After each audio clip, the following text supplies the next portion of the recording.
Hey everybody, Mike and Deb. And we are super excited to introduce to you my personal primary care physician. And she's just not any ordinary primary care physician. She's actually a really good friend of mine and Deb's, and highly recommended to our senior community, actually to our community as a whole. She's the primary care physician for my 13-year-old daughter as well. So Deb, did you want to introduce today's guest? It would be my pleasure. We're delighted to have you here this morning.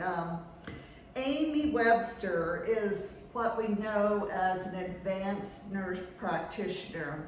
And when I was looking at her resume, I was like, oh my goodness. Her pedigree is truly that, a pedigree. She has 20 years of experience. Her practice currently is in the Santan Valley area and Queen Creek.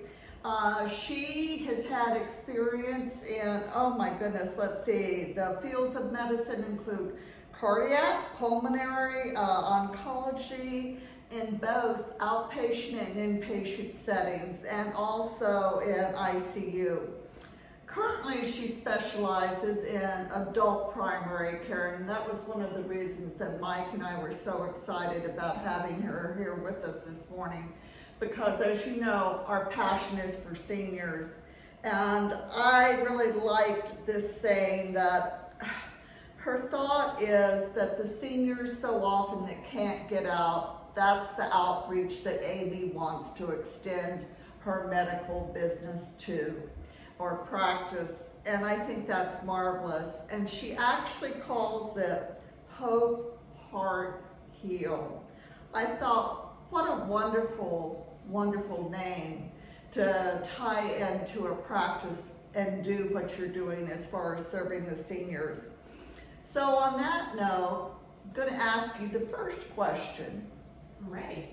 Well, and I should mention too, that this is kind of the sprinkles on the cupcake. You're married and have 4 children. So my hat is definitely off to you to manage a practice and a full family of that nature. And at a very high level. I'm an extremely satisfied patient of hers, and so is my daughter. So you do a great job. Thank you. Absolutely.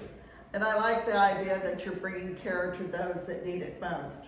So that being said, tell us how you came up with the name. So Hope Heart Heal comes from, I have been really invested in my community over the past, many years, ever since I even became a nurse. And we saw that when people would start to help others in the community, we would promote healing and things would start to change for those people. So Heart is bringing the people who have a heart of service, people who have a passion to serve those in our community, with the hope of somebody who has a need to be served. Maybe they have a hope of healing from something medically, maybe it's a hope in any other area, not even just medical, but we primarily focus in medical.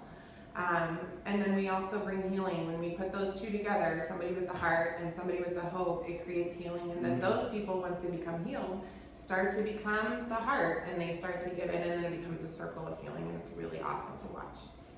That is very, very inspirational. It touches many, and I'm sure the name alone helps people feel confident and comfortable with what you do.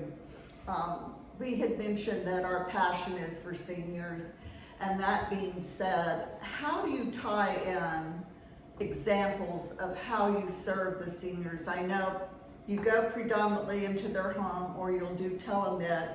Give us some examples of some scenarios or visits that have occurred, obviously with the names removed. Yeah, for sure. So, when I was in primary medicine, like your standard clinic practice, we had a lot of patients who'd come in and they weren't able to really be accommodated well. They wouldn't be allowed visitors, and I think that's really important with seniors is they have somebody there advocating for them. And we would see a lack of being able to come into the home and recognize that their environment contributes a lot to their healing as well. So coming up with this philosophy of being able to go into an elderly person's home and being able to actually see their environment, talk with their family, and actually help them to gain understanding over their situation was just awesome. So we've had a lot of patients who come in and maybe they're attached to oxygen. Their appointment times are cut short because we're trying to get them through because they have to get home before their tank runs out. And so this has eliminated that type of a burden. Or trying to collaborate and get their patient family members at the same time as the patient scheduling perhaps doesn't really work out really well. So we can able to serve them and get them in a little bit sooner because we're able to come into their home environment. Also, we're able to just meet their needs a lot quicker than some of your traditional primary care services where you've got patients who are booked out for a long time. So just having that ability to like have them have really quick access to services and then eliminate a lot of the barriers that keep people from attending traditional medical appointments is really helpful to the seniors. That's awesome, and I think one of the key phrases there, if you will, is the mobility, because so often with seniors, they can't get out, and, you know, to have a family member take them to that appointment, you know, after taking them grocery shopping and to the pharmacy, it can be, you know, somewhat stressful at times. So I like the idea of the mobility, that you can come to them. And it's my understanding too, Amy, and correct me if I'm wrong, that you can act as the advanced primary care giver, so to speak? Yeah, so I'm what's considered an advanced practice nurse practitioner, which means I can do all things that usually a physician can do, minus just a couple little minor procedural things.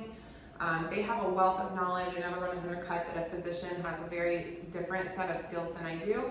However, prescribing, diagnosing, ordering labs, we can do the full gamut from their home. And in the state of Arizona, we are considered independent practice, so we're definitely able to take care of the full range of scope, just as a primary care physician would. And it's also my understanding that you don't necessarily have to be the lead role in that, but you'll work in partnership with their existing physician and clinic, whatever the case may be, as an extension to their medical care. Yeah, correct? we definitely really respect the fact that some people come to us with a very good relationship with their primary care. They've been going to their primary care for so long, and they just want to continue to stay connected with their primary care. Sometimes their primary care will offer resources that we don't necessarily have, or vice versa. So it's really great when we can work as a complement to each other's practices, and we're not in competition, but we actually just work to augment the situation for that patient and bring more resources to the table. And we're kind of that second set of eyes, and we'll come in and we'll check on them in the home, maybe serve them when they're not able to get an appointment with their primary care. We can see them a little bit sooner, and then we just share those records back and forth so there's a good picture between the both practices. And also being able to do the telemed is huge, because I know a lot of people are comfortable in their home environment, and I've used the telemed before, and what an easement. You know, when you're sick and don't feel well, the last thing you want to do is get, you know, put together and go to a physician's office or a clinic. So that's also an added value for sure. I have to ask you a personal question. Sure. How did you decide to go into this role of serving predominantly seniors? I know that Mike said that, you know, he uses you within his family as well, but your lead focus is seniors. What made you choose the geriatric generation?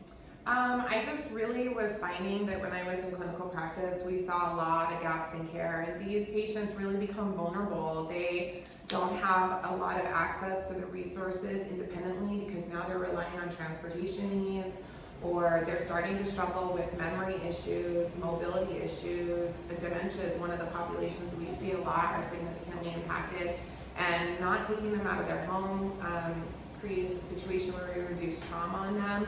We help to get them more engaged in their healthcare, and they actually start to have a longer longevity of life, and their families feel at peace. We also not only are impacting the patient, but their families as well, because it's a huge burden on the family to have to manage your loved one's medical care, and knowing that it's cared for and taken care of by somebody who can kind of help put that all in a box. It's really nice and packaged away, I think, is a huge benefit. And I start to see people just thriving, and I think it's amazing. I would agree with that. As many of you know, and I've shared so often, I took care of my mom for 9 years that had severe dementia and a litany of other diseases, and I would have given my eye teeth to have the convenience of having someone come and reassure me and just take the good-natured, nurturing care that you offer. So that's wonderful. A lot of the family does not understand what to do, and it's nice. They just really, really love it when you have somebody who can come alongside and say, it's going to be okay, here, let me help and organize this for you, and then they just kind of start taking off and flying once they have the knowledge. That's 100% for sure. So Now that we know that you work with seniors, that's your passion, how easy is it to access your services, and do you take insurance, not only private health care, but do you also engage, since you're working with seniors, the Medicare platform? Yeah, so we do take insurance, we take private, and we are starting to take Medicare. There's some plans out there that we're taking, so it would be a simple call to our office, and you would call our office, and then we would definitely do like a free consultation with them. Usually takes about 15 minutes over the phone just to make sure that they're an appropriate fit for our practice and the insurance and all that checks out. And if so, we usually get scheduled within the week, and we'll come out to the home and see you. So really it's as simple as a phone call into our office. That sounds amazing, the easement of it all. Well, Amy, it's been a pleasure to have you with us this morning. Mike, you have anything you want to add? Just thank you for what you're doing for our senior community. It's truly amazing. And as you know, Deb and I, we like to lock arms, not only together, but with our other partners that we know, love, and trust. And Amy, you're at the top of the list with that for so many reasons. And we're super thankful for, again, everything you do for our community, but also for what you do for me and my family as well. Oh, thank you. Thank you everyone for watching. Make sure to follow us and have a great day.